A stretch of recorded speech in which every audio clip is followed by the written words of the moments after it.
आपको तो पता ही है कि गणपति बाबा खाने पीने के कितने शौकीन है।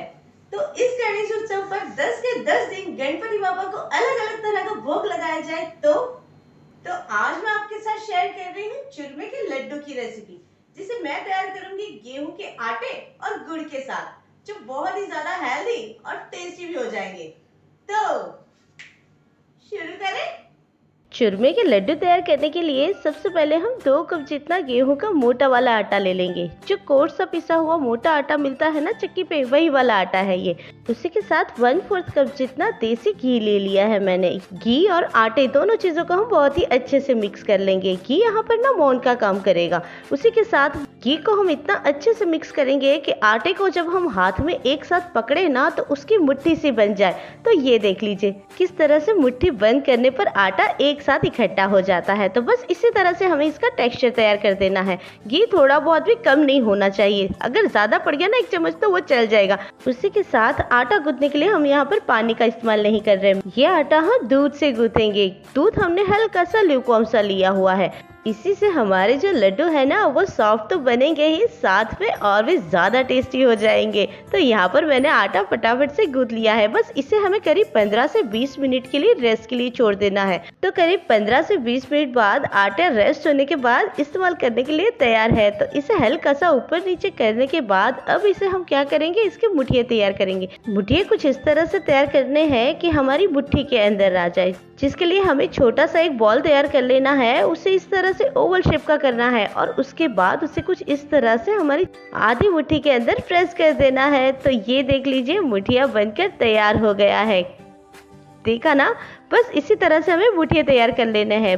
इस तरह से मुठिया तैयार करते हैं ना तो होता क्या है, जब हम इसे डीप फ्राई करेंगे घी के अंदर तो इसमें चारों तरफ ना घी चला जाता है। ये पूरी तरफ से सीख जाता है, आगे से भी ऊपर से भी हर तरह से सीखता है। तो बस इस तरह से हमें मुठिया तैयार कर लेने हैं। तो मुठिया बनकर मेरे यहाँ पर तैयार हो गए। आइए जल्दी से इसे फ्राई कर लेते हैं। तो इन्हें डीप फ्राई करने के लिए मैंने यहाँ पर करीब 1 कप जितना देसी घी ले लिया है। मैं यहाँ पर ना कढ़ाई छोटी ही ले रही हूँ, जिसकी वजह से हमारा जो घी है वो कम इस्तेमाल हो।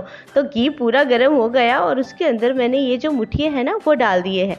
मुठिया मैं यहाँ पर 2-2 3-3 करके ही फ्राई कर रही हूँ। और हाँ, एक चीज़ का ध्यान रखिएगा, ये जो मैं इतनी जल्दी जल्दी से इसे फ्राई कर रही हूँ ना वो एक्चुअल में बस एडिटिंग का काम है। मैं इतनी स्पीड में फ्राई नहीं करती हूँ। ये देख लीजिए मैं कितना स्लोली और धीरे धीरे से काम करती हूँ।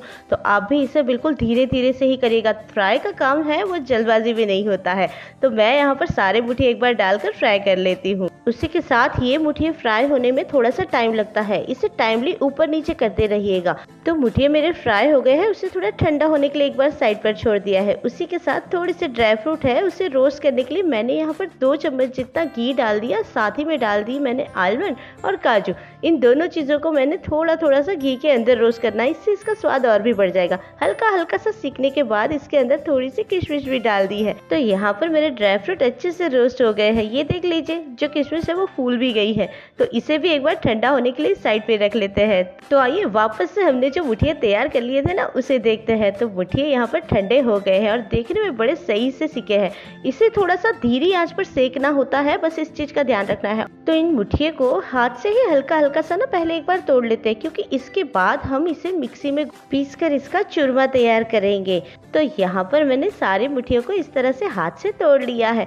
तो मुठिए ना बहुत ही सॉफ्ट है, अंदर से बिल्कुल ही सॉफ्ट है, ऊपर से हल्के से क्रिस्पी थे। तो आइए जल्दी से इसे मिक्सी में पीस कर एक बार इसका चूरमा तैयार कर लेते हैं।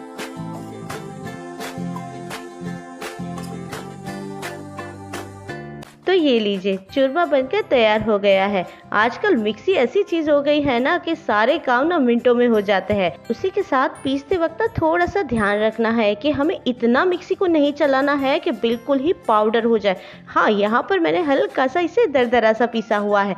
गठाने नहीं रहनी चाहिए, पर हाँ पाउडर भी नहीं हो जाना चाहिए। तो चूरमा तो बन गया। आइए जल्दी से गुड़ को भी हल्का हल्का सा पिघला लेते हैं। तो यहाँ पर मैंने करीब 2 टेबलस्पून जितना घी ले लिया और उसी में 1 कप जितना ये गुड़ डाल दिया था। गुड़ के मैंने ज़्यादा छोटे टुकड़े नहीं किए थे।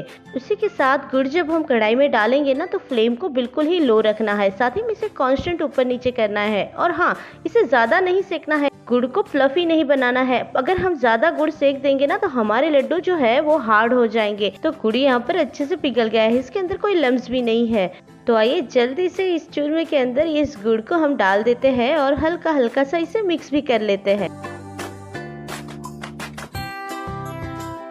तो गुड़ को चूरमे में मिलाने के वक्त मुझे थोड़ा सा एहसास हुआ कि घी की कहीं ना कहीं कमी है, तो मैंने यहाँ पर 1/4 कप जितना घी और डाल दिया है। तो अब हमारे लड्डू के लिए इस चूरमे का टेक्सचर वो बिल्कुल परफेक्ट हो गया है। उसी के साथ ये लड्डू और भी ज्यादा टेस्टी और बिल्कुल रिच से हो जाएंगे। साथ ही में वो रोस्ट किए हुए ड्राई फ्रूट्स भी डाल दिए, और हाँ आप चाहो तो थोड़ा सा इलायची पाउडर, थोड़ा सा सॉल्ट पाउडर, ये चीजें भी डाल सकते हो। लास्ट में मैंने इसके अंदर ना 1/4 कप जितने ये खसखस के दाने जो आते हैं ना वो डाल दिए थे, जो पोपे सीड्स होते हैं वो वाले। बस इसे मिक्स कर लिया और अब तो बारी आ जाती थी लड्डू बनाने की। तो लड्डू बनाने के लिए अब ज्यादा मेहनत करने की जरूरत नहीं थी। उसे हल्का सा हाथ में लिया और बस इस तरह से गोल गोल घुमा लिया। ऐसे ही देख लीजिए अब बिल्कुल राउंड सा शेप तैयार होके आया है, जो मिठाई वाले क्या होता है ना वो वाला। तो हमारे लड्डू बनकर बिल्कुल तैयार हो गए हैं। साथ ही में लड्डू जो है वो बहुत ही सॉफ्ट बने थे और उसका जो टेक्सचर है वो भी बिल्कुल परफेक्ट आया है। तो चूरमे के लड्डू बनकर तैयार है। आइए जल्दी से गणेश जी को इसका भोग लगा देते हैं। Please like, share and subscribe my channel.